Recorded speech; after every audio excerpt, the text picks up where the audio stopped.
नमस्कार, आप देख रहे हैं युग करवट न्यूज और आपके साथ मैं हूं शोभा भारती। पेश है आज का हमारा न्यूज बुलेटिन। आइए नजर डालते हैं आज की हेडलाइंस पर। यूपी में मंत्रिमंडल को लेकर भाजपा में आज भी मंथन। पूरे देश में 12 से 14 साल तक के बच्चों को लगेगी वैक्सीन, गाजियाबाद पहुंचे स्वास्थ्य विभाग के सचिव। और रैपिड रेल का मॉडल दुहाई में किया गया लॉन्च। भारतीय जनता पार्टी में बैठकों का दौर जारी है। आज भी दिल्ली में उच्च स्तरीय बैठक हो रही है। बैठक में यूपी के मंत्रिमंडल पर चर्चा हो रही है। योगी आदित्यनाथ का तो मुख्यमंत्री बने रहना पक्का ही है। उप मुख्यमंत्री को लेकर मंथन जारी है। उत्तर प्रदेश में मंत्रिमंडल गठन और एमएलसी चुनाव को लेकर बैठकों का दौर लगातार जारी है। प्रधानमंत्री नरेंद्र मोदी ने कल रात अपने आवास पर वरिष्ठ नेताओं के साथ बैठक की। इस बैठक में प्रधानमंत्री के अलावा भाजपा के राष्ट्रीय अध्यक्ष जेपी नड्डा, रक्षा मंत्री राजनाथ सिंह, गृह मंत्री अमित शाह, भाजपा के संगठन महामंत्री बीएल संतोष शामिल हुए। 8 बजे से शुरू हुई बैठक देर रात तक चली। इस बैठक में सभी 4 प्रदेशों में मुख्यमंत्रियों के नाम और मंत्रिमंडल के स्वरूप पर चर्चा की गई। उत्तर प्रदेश में मंत्रिमंडल गठन और मंत्रियों के नाम तय करने के लिए आज शाम भी दिल्ली में बैठक हो रही है। इस बैठक में कार्यवाहक मुख्यमंत्री योगी आदित्यनाथ, प्रदेश अध्यक्ष स्वतंत्र देव सिंह, संगठन महामंत्री सुनील बंसल भी शामिल रहे। बैठक के लिए मुख्यमंत्री योगी आदित्यनाथ दोपहर करीब 2:30 बजे हिंडन पहुंचे। वहां से वे कार से दिल्ली गए। बैठक में मंत्रिमंडल के सदस्यों के नाम तय किए जा रहे हैं। उत्तर प्रदेश में सरकार गठन की जिम्मेदारी केंद्रीय गृह मंत्री अमित शाह को दी गई है। भाजपा की ओर से अमित शाह और झारखंड के पूर्व सीएम रघुवर दास को यूपी का पर्यवेक्षक नियुक्त किया गया है। सूत्रों के अनुसार यूपी में भाजपा के विधायक दल के नेता के लिए योगी आदित्य का नाम लगभग फाइनल है। ब्यूरो रिपोर्ट, युग करवट। कानपुर जिले के एक थाना प्रभारी को लाइन हाजिर कर दिया गया है। आरोप है कि थाना प्रभारी वर्दी में ही ग्राम प्रधान के बेटे के जन्मदिन की पार्टी में शामिल हुए। पार्टी में नाच गाने का भी कार्यक्रम था। अधिकारियों ने इसे अनुशासनहीनता माना।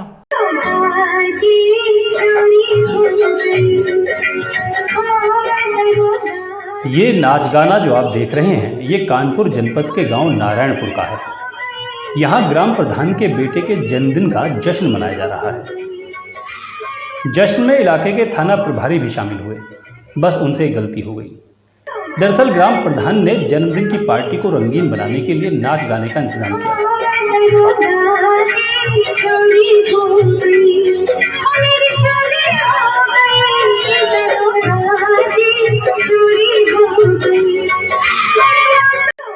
लड़कियों को नाचते हुए देखकर थाना प्रभारी से रहा नहीं गया।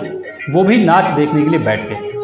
वर्दी में थाना प्रभारी को देखकर लड़कियों ने भी दरोगाजी चोरी हो गई के गाने पर नाचना शुरू कर दिया।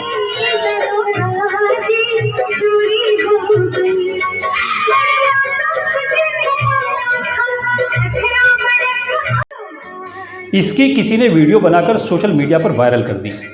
वीडियो अधिकारियों तक पहुंची तो सवाल जवाब होने लगे।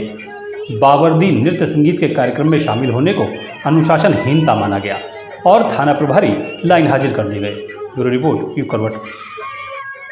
देश भर में 12 से लेकर 14 वर्ष तक के बच्चों को कोविड वैक्सीन लगनी शुरू हो गई है।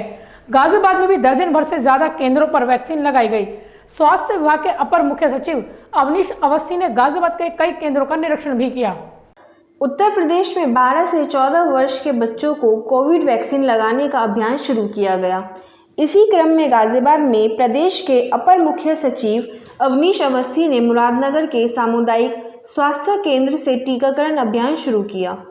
इसके बाद उन्होंने कई टीकाकरण केंद्रों का भ्रमण किया और टीका लगवाने आए बच्चों व स्टाफ से भी बात की। सबसे पहले अपर मुख्य सचिव अवनीश अवस्थी को गंगाजल गेस्ट हाउस पर पुलिस जवानों ने सलामी दी। इसके बाद वे सीधे मुरादनगर स्थित सामुदायिक स्वास्थ्य केंद्र पहुंचे और वहां से टीकाकरण अभियान का शुभारंभ किया। इसी दौरान अपर मुख्य सचिव ने केंद्र परिसर में एक पौधा भी लगाया। उन्होंने टीका लगवाने आए बच्चों व उनके अभिभावकों से भी बात की और कहा कि टीकाकरण पूरी तरह से सुरक्षित है, जो उन्हें कोरोना से गंभीर लक्षणों से बचाने में सहायक होगा। उन्होंने बच्चों की हौसला अफजाई भी की। इसके बाद वह कई अन्य टीकाकरण केंद्र पर पहुंचे और अभियान का जायजा लिया। ग्रामीण क्षेत्र में टीकाकरण केंद्र का भ्रमण करने के बाद अपर मुख्य सचिव संजय नगर स्थित संयुक्त जिला पहुंचे और यहां टीकाकरण केंद्र का निरीक्षण किया।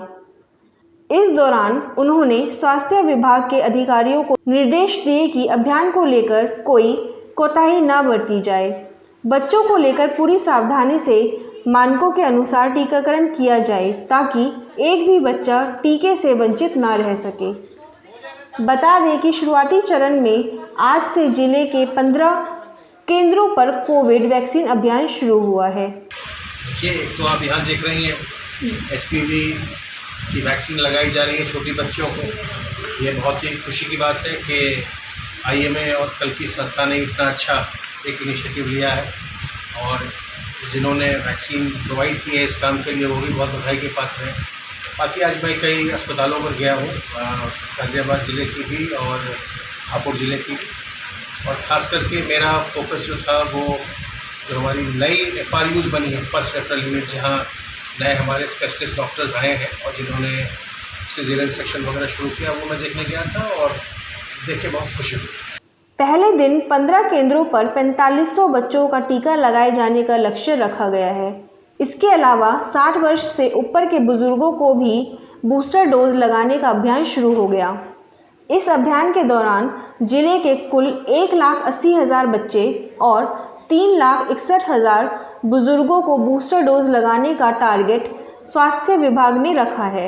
जिले में सामुदायिक केंद्र दासना, सामुदायिक केंद्र मोदीनगर, मुरादनगर, लोनी, नगरीय स्वास्थ्य केंद्र विजयनगर, महाराजपुर प्रथम, मकनपुर, राजनगर, राजबाग, प्राथमिक स्वास्थ्य केंद्र भोजपुर, कैलाश मानसरोवर भवन साहिबाबाद, खोड़ा गांव, कार्टे चौक शास्त्री नगर के अलावा जिला संयुक्त अस्पताल में टीका लगाया जा रहा है। मेरा नाम राजेंद्र है और मैं 6th क्लास में पढ़ती हूँ।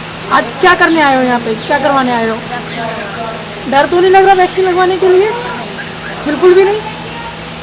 मैं वैक्सीन लगाने आई हूँ। कैसा लग रहा है वैक्सीन लगवाने? क्या फ़ायदा होगा उससे वैक्सीन लगाने से, बताओ। वैक्सीन लगाने से मुझे सेफ महसूस होगा, मुझे कोरोना से डर नहीं लगेगा।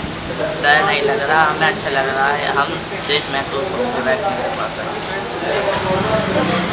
बताओ। हमें कोरोना से डर नहीं लगेगा। अच्छा, और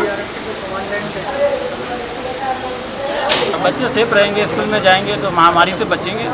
आपने अपने परिवार में सबने बाकी हम लोग लगवाए। CMO डॉक्टर भवातोष शंखधर ने बताया कि टीकाकरण के लिए पर्याप्त संख्या में डोज विभाग को मिल चुकी है। सुबह 9 बजे से शाम 5 बजे तक टीकाकरण होगा।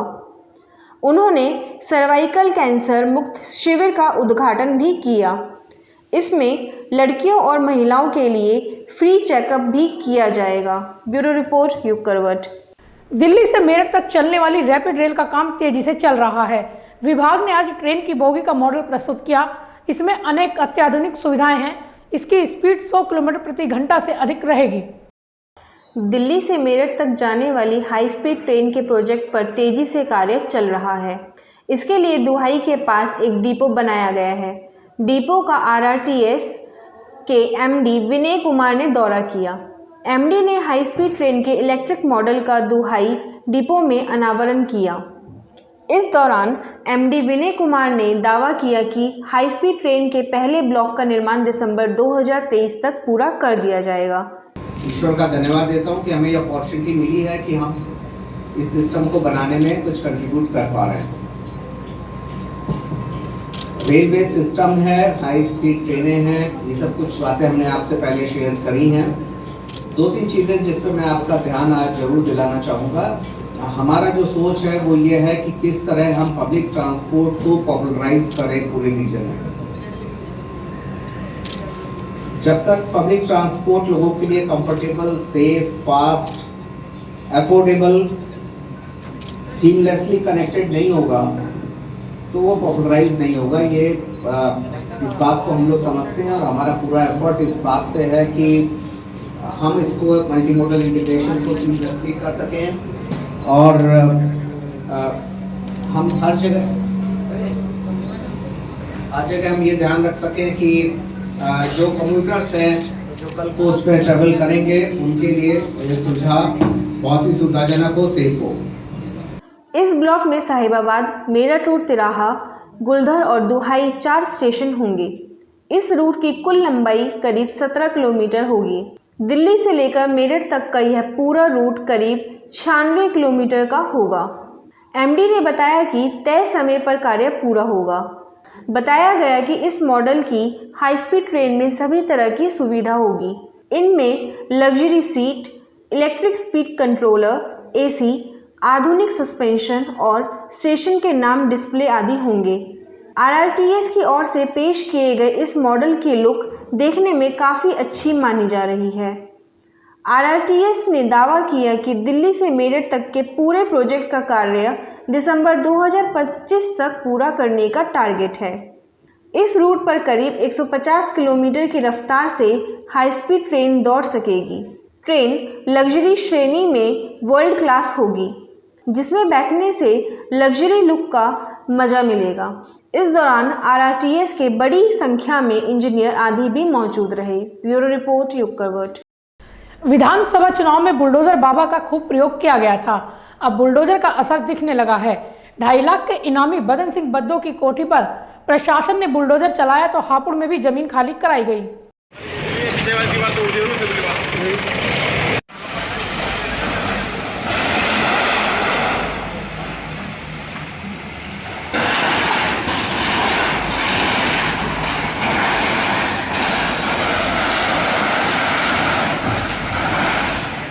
रंग शुक्रवार को खेला जाएगा, मगर स्कूलों की छुट्टी आज से ही हो गई है। बच्चों ने परसों का इंतजार नहीं किया। स्कूलों में छात्र छात्राओं ने जमकर होली खेली। रंगों से सराबोर छात्रों को देखकर अलग ही एहसास हो रहा था।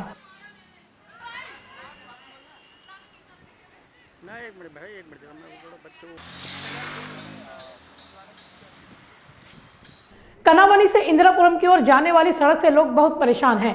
दरअसल इस सड़क में बहुत बड़े और गहरे गड्ढे हैं। लोग इसकी शिकायत मुख्यमंत्री पोर्टल पर कर रहे हैं, मगर कहीं कोई सुनवाई नहीं हो रही है।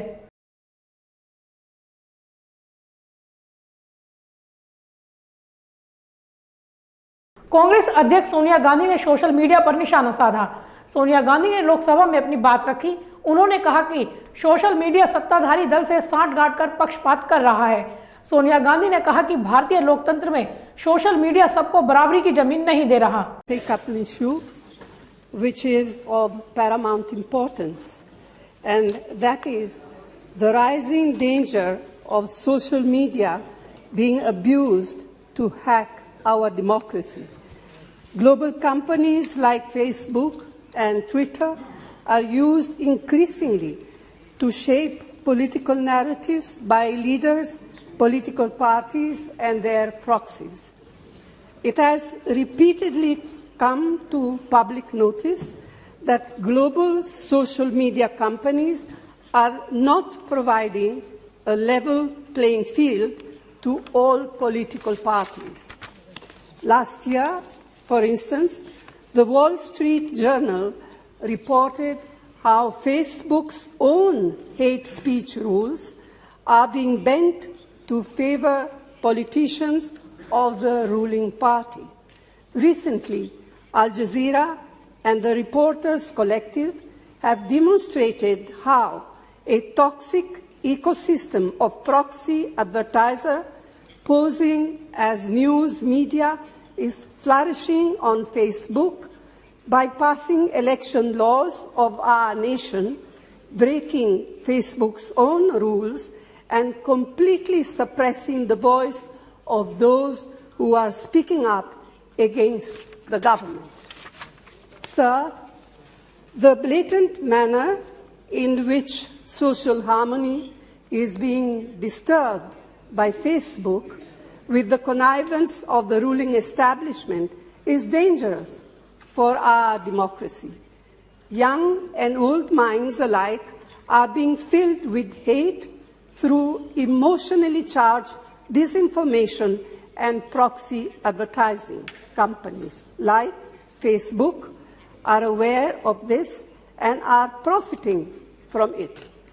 These reports show a Lucknow के गोमती नगर के एक मॉल में आग लग गई। आग इतनी भयंकर थी कि कई दुकानें इसकी चपेट में आ गई।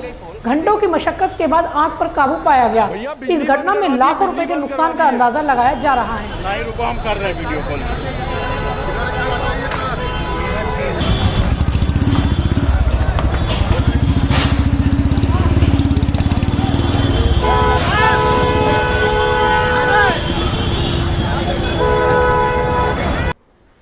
फिलहाल आज के लिए इतना ही। गाजियाबाद और आसपास की खबरों के लिए देखते रहिए युग करवट और विस्तार से खबरों को जानने के लिए पढ़िए युग करवट न्यूज़पेपर। सब्सक्राइब कीजिए युग करवट। नमस्कार।